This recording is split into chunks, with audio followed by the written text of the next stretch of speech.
The human female has been disarmed, Commander Vixorian, reported Lieutenant Grutz, his purple tentacles quivering with what I recognized as nervous energy. We confiscated 3 projectile weapons, 5 bladed instruments, and some sort of electrical discharge device from her person. I clicked my mandibles in acknowledgement, staring through the one-way observation panel at the captured human. She sat calmly on the detention bench, looking utterly unimpressed by our most secure holding cell. Her dark hair was pulled tight against her scalp in what humans called a ponytail, and her eyes unsettlingly forward-facing like all predator species, surveyed the room with calculating interest. "Did you scan for implanted weaponry?" I asked, not taking my compound eyes off her. Humans are notorious for subcutaneous modifications. Yes, Commander Grutz bobbed his gelatinous head.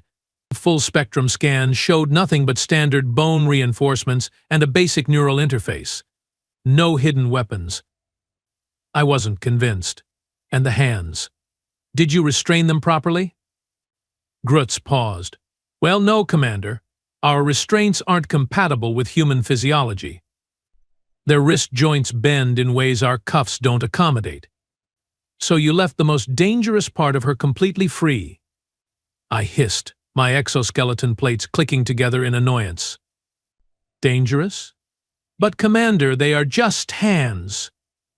Grutz looked genuinely confused, his eye stalks crossing slightly as they often did when he was perplexed. I turned to face my lieutenant fully, wondering for the 1000th time how such an intelligent being could be so woefully ignorant about the most feared species in the galaxy. Lieutenant Grutz, that human in there, Cassandra Riker, according to her identification, is not just any human. She's Terran Special Forces. Do you know what that means? But she's especially forceful? He ventured unhelpfully. It means, I said slowly, that she has been specifically trained to turn every part of her body into a lethal weapon.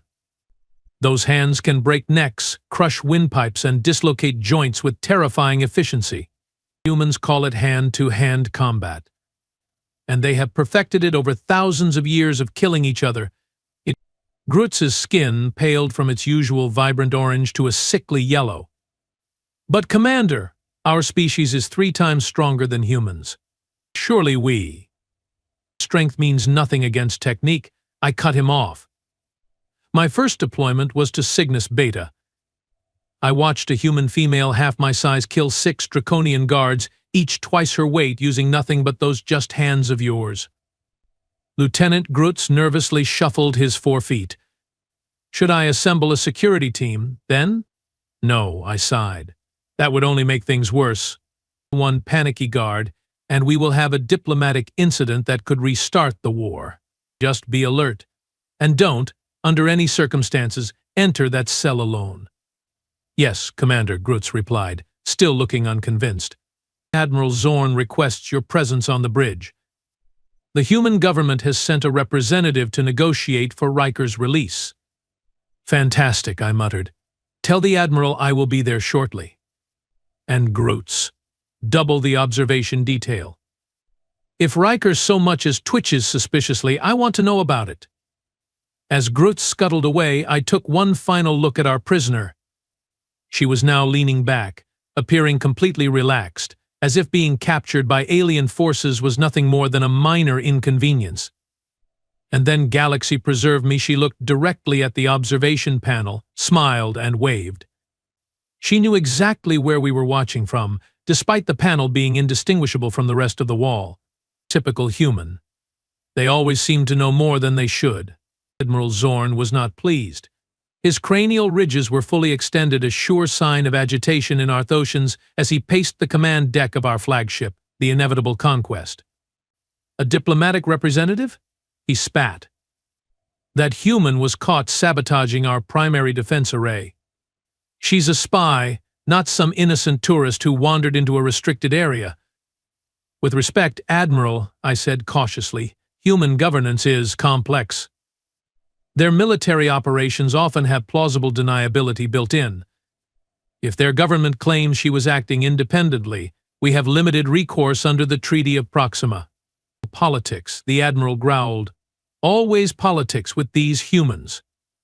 They send their operatives to cripple us, then hide behind bureaucracy when caught. The communication officer interrupted, her voice warbling slightly. Admiral, the human vessel is requesting permission to dock. They are transmitting credentials for a Dr. Eleanor Vaughn, Special Envoy for Interspecies Conflict Resolution. Admiral Zorn's eye ridges twitched. Special Envoy? More like Special Operative. They are sending another one to extract the first. Perhaps I offered, but denying dock privileges to an accredited diplomat would violate Section 7 of. I know the treaty, Commander Vexorian, the Admiral snapped. Grant them docking permission, but implement full quarantine protocols. I want every microbe on that ship catalogued. And Commander, you will handle this, diplomat. Your experience with humans makes you the least likely to get manipulated. I felt my stomach acid chambers churn uncomfortably. As you wish, Admiral. Dr. Eleanor Vaughn was tall for a human, with skin the color of the nutrient soil on my home planet and hair cropped close to her skull. She wore formal attire that, while appearing civilian in nature, had the precise cut and practical design that suggested military influence. Commander Vexorian, she greeted me at the airlock, extending a hand before apparently remembering our species' aversion to direct contact. She smoothly transitioned the gesture into a respectful bow. Thank you for receiving me. I understand you are holding a citizen of Earth, and I'm here to resolve this situation peacefully. Dr. Vaughn, I replied with formal stiffness. The citizen you refer to was apprehended inside a restricted military installation, tampering with critical defense systems. This goes well beyond a simple territorial violation. May I see her? Vaughn asked, ignoring my pointed remark. Follow me, I said, gesturing with one of my upper limbs. But understand that this is a courtesy, not an acknowledgement of any diplomatic standing in this matter. As we walked through the curved corridors of the inevitable conquest, I noticed how Vaughn's eyes methodically scanned every detail, noting escape routes, security checkpoints, and crew deployments with practiced efficiency. Not the behavior of a typical diplomat. Your ship is impressive, Commander, she commented casually. Arthosian design has always prioritized function over aesthetics, but there's a certain beauty in that efficiency. We are not known for decoration, I replied dryly, unlike humans, who seem to value appearance over practicality in nearly everything. Vaughn laughed, a sound that still seemed bizarre coming from a mammalian throat. A common misconception.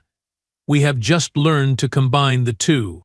Sometimes, Commander, the most practical solution is also the most elegant.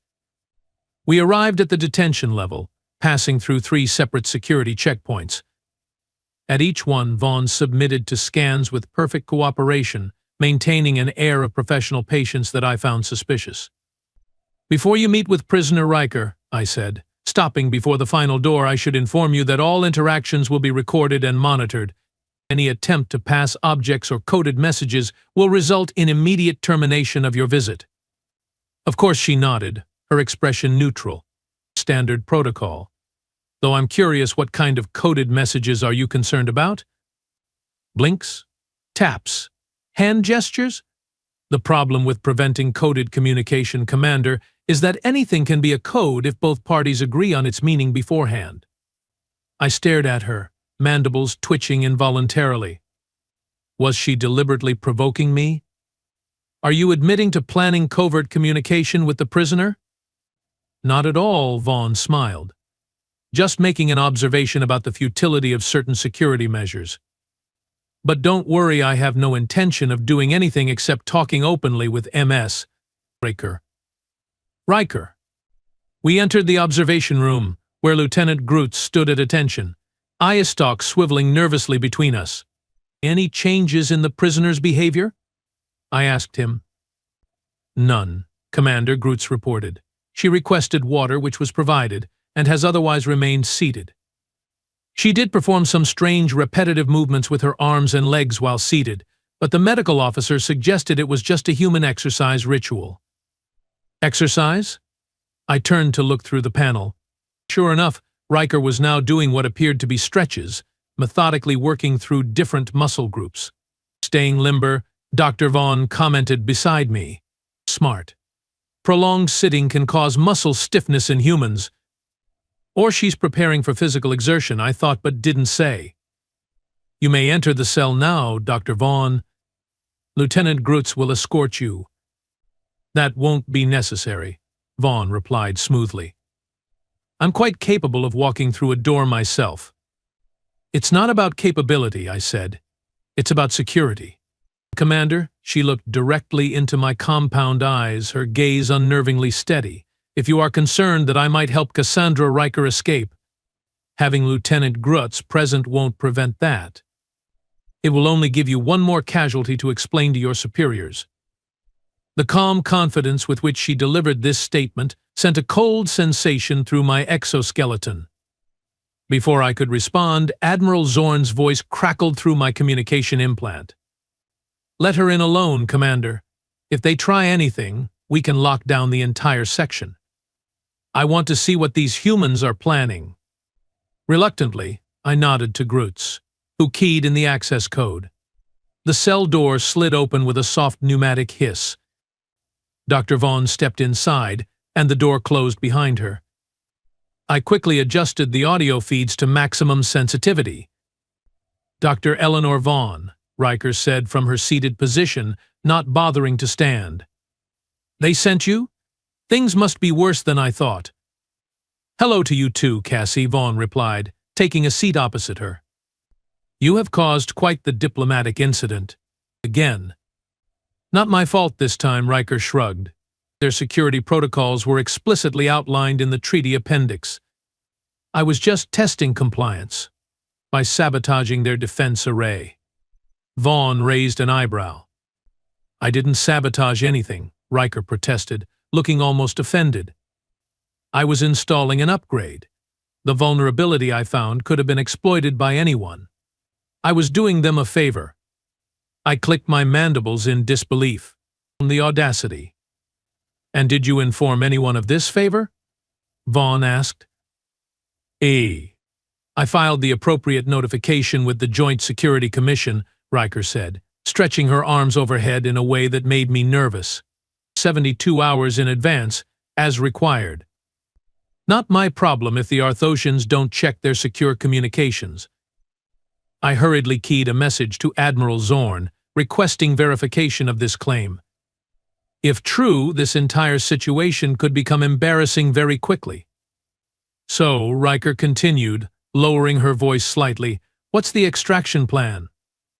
Because these bugs have me in their most secure cell, and even I might have trouble with a solo breakout. No extraction plan, Vaughn replied calmly. If your paperwork checks out, you will be released through proper channels. The Galactic Council has enough diplomatic headaches without us adding to them. Riker looked disappointed. That's no fun. I was hoping for at least a little excitement. These Arthosians took all my toys, and I'm bored. That's precisely why I'm here, Vaughn said with sudden seriousness. To make sure you don't get bored and do something that triggers an interstellar incident. The treaty with the Arthosian hegemony is hanging by a thread as it is. Riker rolled her eyes in a distinctly human gesture of exasperation. Fine, fine. I will be a good little prisoner. But you should know they have been scanning me constantly. Pretty sure they think I have some kind of weapon hidden somewhere anatomically improbable. Can you blame them? Vaughn asked. Your reputation precedes you. That incident on Rigelax was completely overblown, Riker protested. I only knocked out 3 guards, not 7. And that ambassador was barely injured. I felt my exoskeleton tighten involuntarily. This human had a history of violence against diplomats. Admiral Zorn needed to know immediately. Right, Vaughn said skeptically. Just like that business on Europa was just a misunderstanding and the Proxima Centauri negotiation was slightly accelerated by external factors. Hey, we got the treaty signed, didn't we? Riker grinned, a facial expression that never failed to unnerve me with its display of teeth. Sometimes diplomacy needs a little physical persuasion, which is exactly what we are trying to avoid here, Vaughn sighed. The Arthosians are already suspicious enough without you confirming their worst fears about humans. Speaking of which, Riker nodded toward the observation panel. Commander Vexorian has been watching us like a hawk. Interesting specimen. Actually seems to understand what humans are capable of, unlike most of his kind. I felt an unexpected surge of something like pride at this backhanded compliment, followed immediately by concern. How did she know my name? I hadn't introduced myself to her. Commander Vexorian has a distinguished service record, Vaughn said, including several joint operations with human forces during the Orion conflict. He's not someone you want to underestimate, Riker replied, looking directly at the observation panel again with that unsettling smile. Though I think we may have already met. Cygnus Beta, wasn't it, Commander? That little skirmish with the Draconians? You were the junior officer who actually remembered to duck when things got messy. My blood ran cold. She remembered me from that chaotic battlefield. I had been one of dozens of Arthosian officers present during that operation. The human memory for faces was truly disturbing. Don't antagonize our hosts, Cassie Vaughn warned. We are trying for a peaceful resolution, remember? Just making conversation, Riker shrugged innocently. So how long am I stuck here? These accommodations leave something to be desired. The bed is designed for an exoskeleton, for starters. Assuming your paperwork checks out? 24 hours, maybe less. If not, Vaughn let the implication hang. Then I guess I will have to get creative, Riker said with a wink that sent chills through my thorax. Is that, Dr. Vaughn replied firmly, is exactly what you will not do under any circumstances. Are we clear? The two humans stared at each other for a long moment, some unspoken communication passing between them that even our advanced monitoring systems couldn't detect. Finally, Riker nodded. Crystal clear, Doc. Best behavior, Scout's honor. Good, Vaughn stood. Now, is there anything you need while we process your release? A proper meal would be nice, Riker said. Nothing against nutrient paste, but I'd kill for a sandwich right about now. The casual way she used the phrase I'd kill made my antennae twitch anxiously. I will see what I can arrange, Vaughn promised, then looked directly at the observation panel. Commander Vexorian, I believe our meeting is concluded. Would you be so kind as to let me out? As I signaled Grutz to open the door, I couldn't shake the feeling that something wasn't right. These humans were too calm, too confident. They were either telling the truth about Riker's authorized presence, or they had a contingency plan we hadn't detected. Either way, I had the distinct impression that the next 24 hours would be far from routine. And when it came to humans, routine was dangerous enough. The next 6 hours were tense. Admiral Zorn had indeed confirmed Riker's claim a properly filed notification had been submitted to the Joint Security Commission. Unfortunately, due to what our diplomatic liaison called a regrettable administrative oversight, the notification had never reached our command structure. So we have been holding an authorized security consultant as a prisoner, I summarized for the Admiral, trying to keep the exasperation from my voice. A consultant who was, technically, helping us. That remains to be determined, Admiral Zorn growled, his cranial ridges pulsating with barely contained fury. The human could have fabricated the authorization after being caught. Their bureaucracy is suspiciously efficient when it suits them. The time-stamped signatures check out, I pointed out. And Dr. Vaughn seems genuinely confident about Riker's release. Of course she does, the Admiral snapped. Humans always project confidence, even when marching towards certain doom. It's what makes them so dangerous. A message flashed across my neural interface. Admiral, the Diplomatic Review Board has finished their assessment. They are recommending immediate release of the human Riker, with formal apologies. Apologies. Admiral Zorn's mandibles clicked rapidly, the Arthosian equivalent of sputtering. We catch a human tampering with our defense systems, and we are supposed to apologize. Technically, sir, she was implementing security upgrades that our own engineers had overlooked, I said carefully. The preliminary analysis confirms her work would have closed 3 critical vulnerabilities. The Admiral's compound eyes fixed on me, hardening. "You sound impressed, Commander." Cautiously appreciative of technical competence, I clarified. "Nothing more. See to the release personally," he ordered, "and make it clear that this consultant is to leave our space immediately. Authorized or not, I want both humans gone within 12 hours. "Yes, Admiral," I acknowledged, secretly relieved that the situation would be resolved without incident. Something about these particular humans made my exoskeleton itch in ways I couldn't quite explain. I was escorting both Riker and Dr. Vaughn to the docking bay when the alarms began. First, a subtle vibration through the deck plates, almost imperceptible unless you'd spent decades on spacecraft. Then, the lighting switched to emergency mode, bathing the corridor in pulsing amber. Finally, the klaxons themselves, their wailing pitch specially calibrated to alert multiple species simultaneously. "What's happening?" Dr. Vaughn asked, instantly alert. "Unknown," I replied, already connecting to the ship's central communication network. "Security breach in multiple sectors?" "That's not possible." "What kind of breach?" Riker asked, and I noticed her stance had shifted imperceptibly, weight-balanced, hands loose at her sides, ready for action. Before I could answer, my communication implant crackled to life with Lieutenant Grutz's panicked voice. "Commander, we are under attack. Multiple boarding craft attached to lower decks. Intruders reported in engineering, weapons control, and life support." "Species identification?" I demanded, already calculating the quickest route to the armory. "Unknown, sir." Grutz sounded confused. "Reports are conflicting. Some say Draconians, others Vex-Kar mercenaries. Security feeds are being jammed." I turned to the humans, suspicion flaring. "Quite the coincidence, wouldn't you say? An attack just as you are being released?" "If we planned this," Riker said dryly, "we wouldn't still be standing here with you, Commander." She had a point. "Stay close," I ordered, drawing my sidearm. "We will proceed to emergency shelter Delta 7. It's—" The ship shuddered violently, knocking us all against the wall. The lights flickered, then stabilized. "That was a direct hit to the propulsion system," I said grimly. "We are dead in space." "Fantastic," Riker muttered. "Just when I thought this day couldn't get more exciting."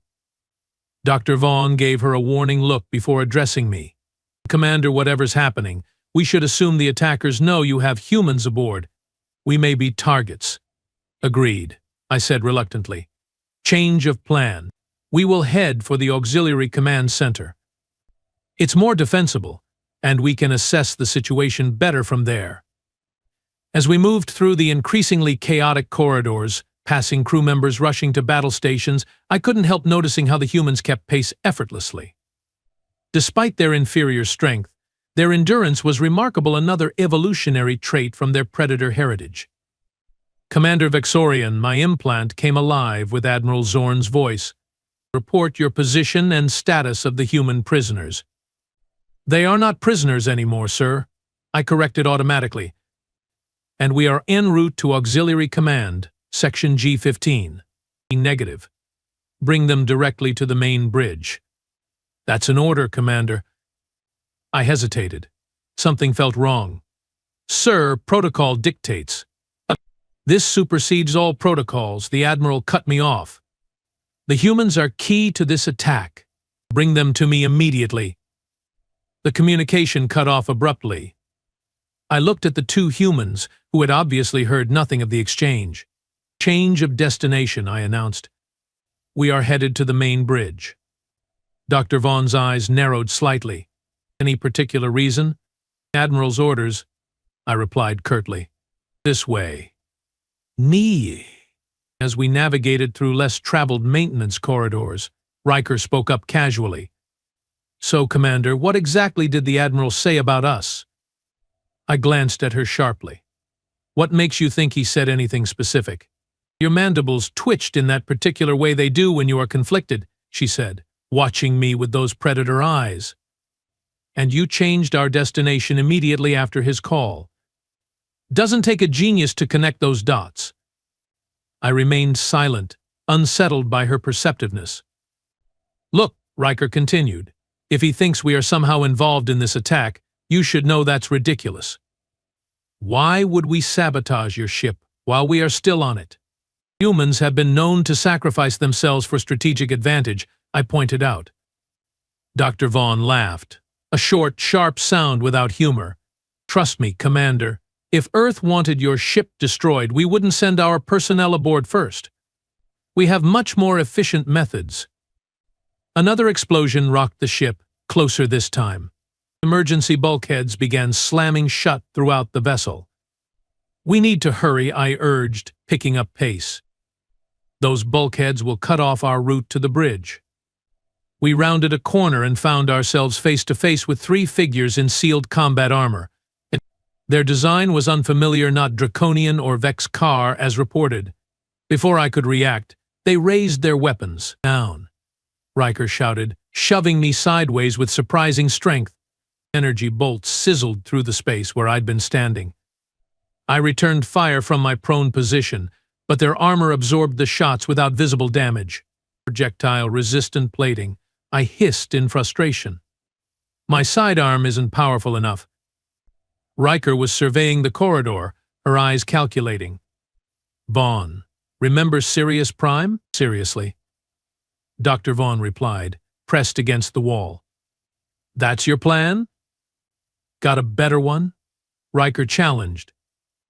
Vaughn sighed. Fine. On 3. I watched in astonishment as the two humans exchanged a series of hand signals, then suddenly burst into action with coordinated precision.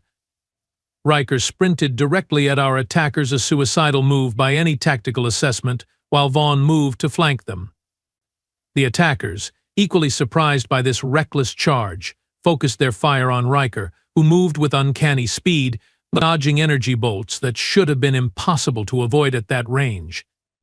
When she reached the first attacker, instead of attempting to overpower him, which would have been futile given the armor, she dropped into a slide beneath his guard, using the smooth deck plating to her advantage.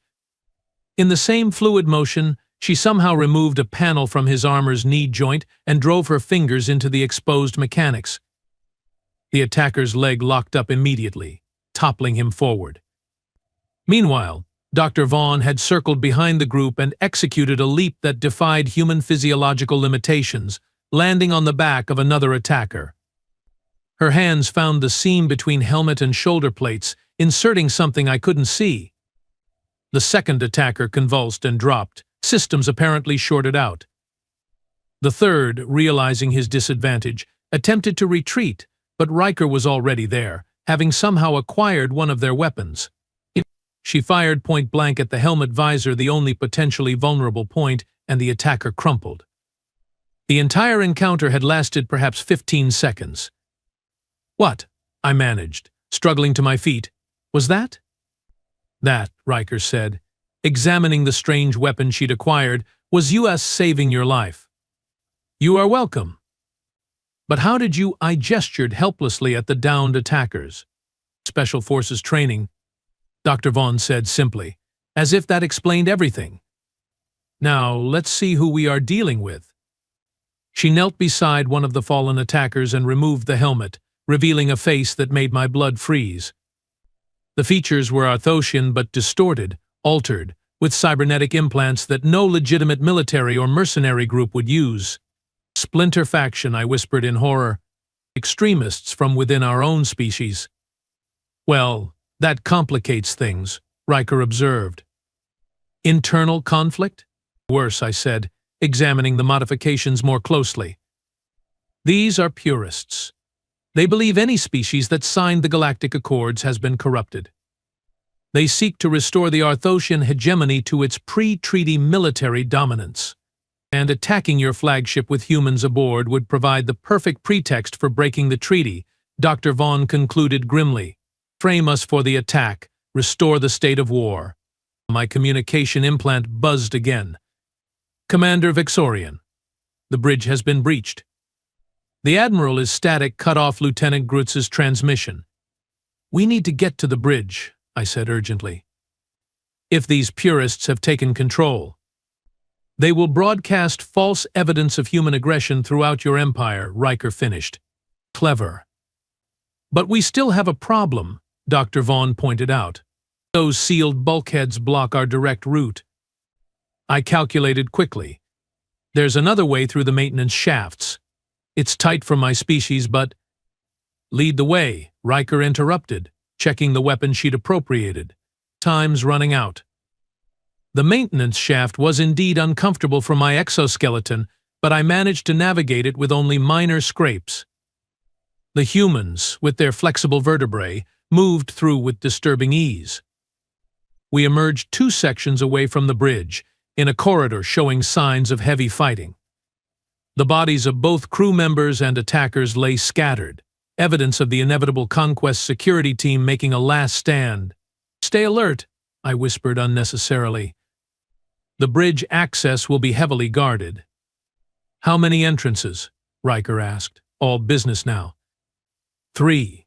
Main doors, emergency access, and the captain's private entrance. They will expect us at the first 2, Dr. Vaughn said thoughtfully. The private entrance requires command authorization, I explained. But in the current situation, the security systems may be compromised. Or, Riker suggested with a predatory smile, we could create a distraction at one entrance while infiltrating through another. We formulated a quick plan. The humans would stage an attack at the emergency access point, drawing attention away from the main doors, which I would then attempt to breach. It wasn't elegant, but with limited resources and time, it was our best option. One more thing, Riker said before we separated. If we succeed in retaking the bridge, what's to stop these purists from simply destroying the ship remotely from their boarding craft? The self-destruct sequence requires authorization from 3 senior officers plus biometric confirmation, I assured her. Even if they have captured some officers, they can't possibly have all the necessary clearances.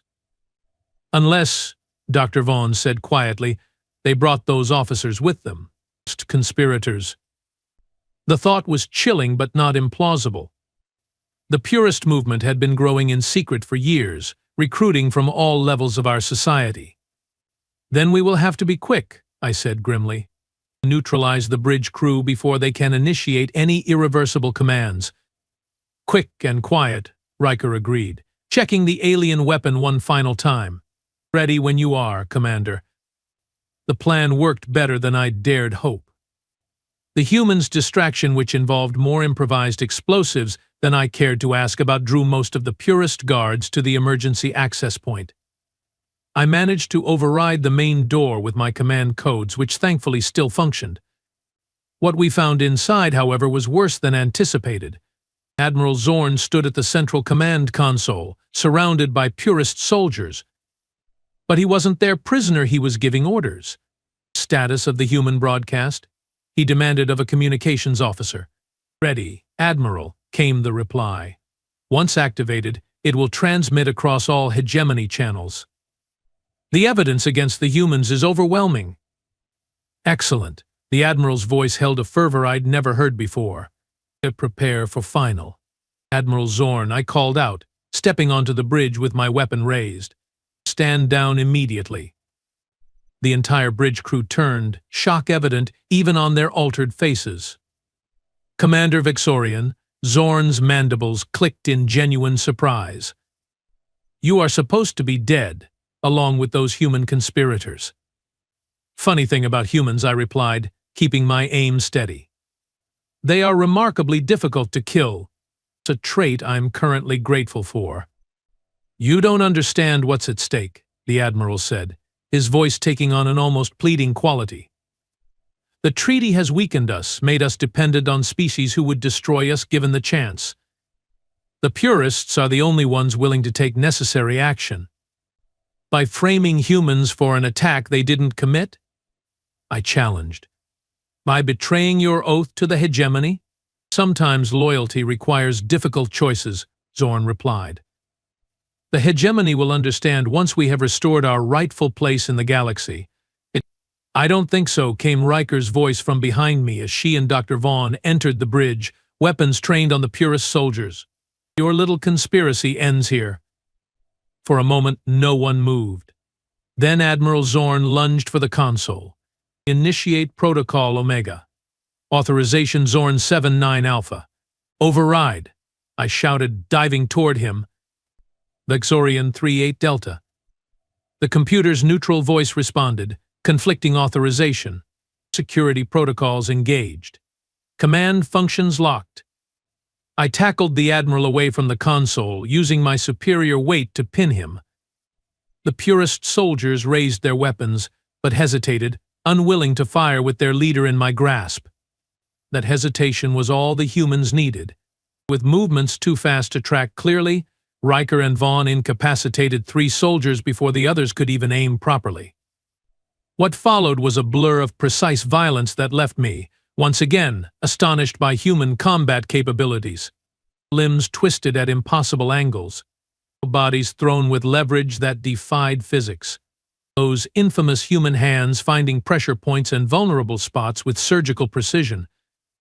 Within moments, every purist soldier on the bridge was down, while the 2 humans had barely broken a sweat. Bridge secured, Riker announced casually, as if she hadn't just helped defeat a heavily armed insurrection. "What's next?" "The boarding craft," I said, maintaining my hold on the struggling Admiral. "They will have a backup plan." Dr. Vaughn was already at the sensor console. 6 craft attached to various points on the hull, all showing active power signatures. They could be preparing to detach and attack from outside. Or worse, I realized with sudden clarity, they could be rigged to explode once clear of the ship, create more evidence of human aggression. "Can we detach them from here?" Riker asked, joining Vaughn at the console. "Yes, but they'd still be a threat," I replied. "We need to disable them first." "I can reprogram the ship's point defense systems," Vaughn offered. "As soon as they detach, we destroy them. And if they are set to explode before detaching," I countered. "Then we are already dead," Riker shrugged. "But based on their plan, they need those craft intact to escape after framing us. I'm betting they won't sacrifice themselves." It was a gamble, but she was right. The purist ideology centered on Arthosian supremacy, not martyrdom. They would want to survive to see their new war unfold. "Do it," I ordered. "Recalibrate the defense systems, then force detach all boarding craft simultaneously." As Dr. Vaughn worked the unfamiliar controls with surprising competence, Admiral Zorn laughed bitterly beneath me. "You are a traitor to your species, Vexorian," he hissed. "Siding with humans against your own kind." "I'm siding with peace," I corrected him. "Something you once valued too." "Peace is an illusion," he spat. "The strong survive, the weak perish. That is the only truth in this galaxy." "Ready," Vaughn announced, interrupting our philosophical debate. "The defense systems targeted. Detachment in 3, 2, 1. The ship shuddered as 6 boarding craft disconnected simultaneously. On the view screen, we watched as they drifted away, then suddenly accelerated. "They are running," Riker observed. "Not for long," Vaughn replied grimly, activating the defense system. Precision energy beams lanced out from the inevitable conquest, striking each craft with perfect accuracy. The vessels didn't explode dramatically as military craft would. Instead, their engines simply died, leaving them floating helplessly in space. "Disabled, not destroyed," Dr. Vaughn explained, seeing my surprise. "I figured you'd want prisoners for questioning." "Impressive work," I acknowledged, genuine admiration in my voice. "Both of you. All part of the service," Riker said with a grin. "Though I think this officially concludes my security consultation." As the ship's legitimate crew began returning to the bridge and security teams secured the purist prisoners, I found myself standing with the 2 humans, experiencing an emotion I hadn't expected: gratitude. "Your actions today prevented a war," I told them honestly. "The hegemony won't forget this." "Just doing our job, Commander," Dr. Vaughn said modestly. "Protecting the peace we all worked so hard to achieve." Though next time, Riker added with characteristically human humor, Maybe don't confiscate all my weapons before the shooting starts. I clicked my mandibles in what humans might recognize as a smile. I will take it under advisement, though I notice you managed quite well with just those dangerous hands of yours. Told you they were the most dangerous part, she winked. As they prepared to depart several hours later, the crisis fully contained and investigations underway, I found myself wondering if I would ever fully understand humans. They were paradoxes, simultaneously the most dangerous and most cooperative species in the known galaxy. Warriors who fought fiercest for peace, predators who chose to protect. Perhaps understanding wasn't necessary. Respect, however, definitely was. Until next time, Commander Vixorian, Riker said as they boarded their ship. Try not to get invaded before my next security audit? I make no promises, I replied dryly. The galaxy is full of surprises. Indeed it is, she agreed, those predator eyes suddenly serious. That's why we are stronger together than apart. As their ship departed, I reflected that perhaps this was the real lesson the purists had never grasped. Strength came in many forms, and sometimes the most dangerous hands in the galaxy were also the ones most worth shaking.